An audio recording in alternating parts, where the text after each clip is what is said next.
వచ్చారు సార్, ఇల్లు కానీ రిసార్ట్ కానీ నా దగ్గరికి వచ్చారు సార్ మీరు. కానీ నేనంటే నేను కాదు సార్, మీకు తెలియని వ్యక్తి మీ ఇంటికి వస్తే ఎలా ఉంటుంది మీకు? మీరు ఆఫీసర్ని మర్చిపోండి సార్, మీరు జనరల్ ఒక పబ్లిక్ గా అనుకోండి సార్.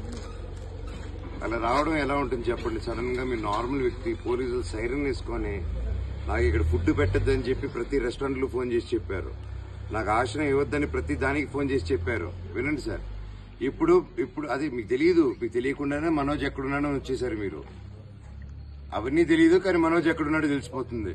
నేను పెద్ద ఒసామా బిన్ లాదెన్, నేను నా కోసం అంత డిపార్ట్మెంట్ అంతా పనిచేస్తుంది.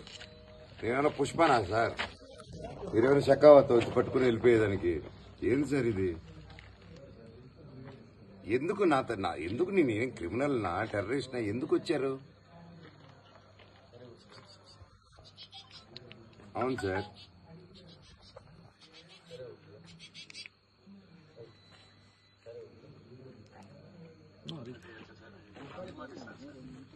ఇది 10:30కి అభిమాని, పోలీస్ డిపార్ట్మెంట్ లో ఒక అభిమాని 10:30కి సైరన్ వేసుకొని హీరోతో ఫోటో దిగాలని అభిమాని వస్తారు. అదే మీరు చెప్పేది సార్? అదేంటి సార్, అభిమానిగా వచ్చారని చెప్తున్నారు మీరు. సిఐ ఉండి, ఒక ఎస్ఐ డ్యూటీలో ఉండి సీఎం గారి పేరు చెప్పుకొని సైరన్ వేసుకొని వచ్చి నా కింద దింపిన తర్వాత ఇవి అభిమాని అంటే కాదు. ఇప్పుడు అభిమాని అంటే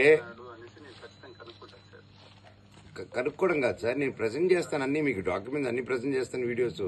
కానీ అభిమాని రావడం ఏంటి సార్? ఆయన కూడా, ఎస్ఐ గారు కూడా నేను అభిమానంతో వచ్చానంటున్నారు. అర్ధరాత్రి ఒక రిసార్ట్ లోపలికి సైరన్ వేసుకుని వచ్చి మా వాళ్ళని ఏ ఊరు ఏడుంటావు అభిమానికి ఎందుకు సార్? నా పక్కన ఉన్న వాళ్ళ ఊర్లు పేర్లు నేను వెయిట్ చేస్తున్నాను, ఈడే ఉంటాను సార్. సార్ నాకే ఇలా చేస్తారంటే ఇప్పుడు నేను ఎవరి కోసం పోరాడుతున్నాను, వాళ్ళని ఏం చేస్తారు అందరు మీరు? ఇంత నా దగ్గరకు వచ్చి 10:30కి సైరన్లు వేసుకుని వచ్చి అభిమాని అంటే నమ్మేదానికి ఎవరున్నారు సార్?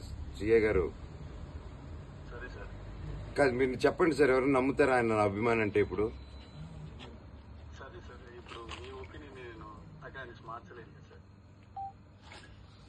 నా ఒపీనియన్ కాదు కండి, మీరు చెప్పేది నిజంగానే నా అభిమాన కాదని అడుగుతున్నా. హలో సార్,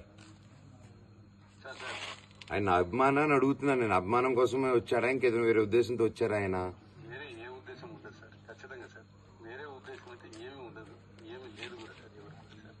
సో అభిమానంతో సైరన్లు వేసుకుని పోలీస్ ఆఫీసర్ రావచ్చు ఎవరింటికైనా, అదే అంటారు. సైరన్ వేసుకొని చంద్రబాబు నాయుడు గారు, మా హానరబుల్ సీఎం గారి పేరు చెప్పుకొని ఆయన దగ్గర నుంచి వచ్చినాము, నీదే ఊరు, ఆ ఊరు ఈ ఊరు అని చెప్పుకొని. ఓకే సార్,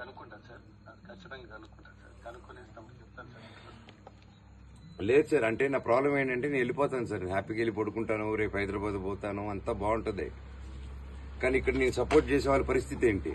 నాకేది జరిగిందంటే అభిమానంతో వాళ్ళని ఎత్తుకుపోతారంటారు కదా.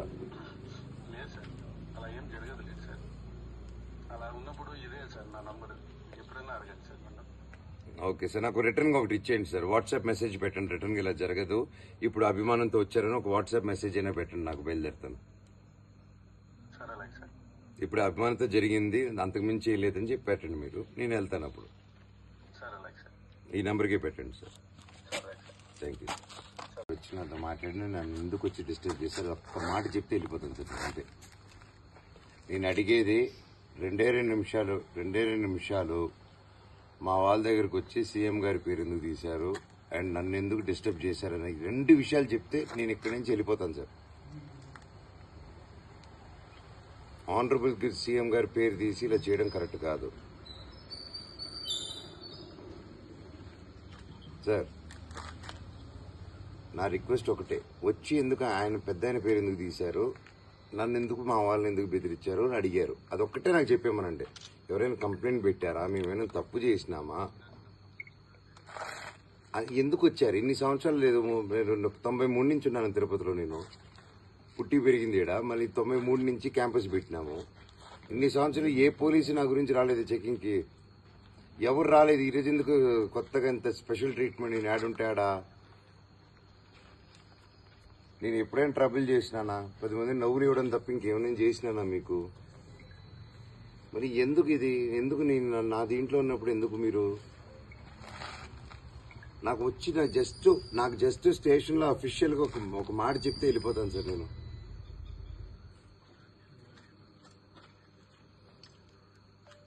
రండి సార్, వెయిట్ చేస్తాను సార్. సార్ నా రెస్ట్ నా ఆరోగ్యం గురించి వద్దు సార్ ప్లీజ్. అది మా ఇంటికి వచ్చి నన్ను లేపక ముందు రావాలి సార్. అదంతా నేను మీ ఇంటికి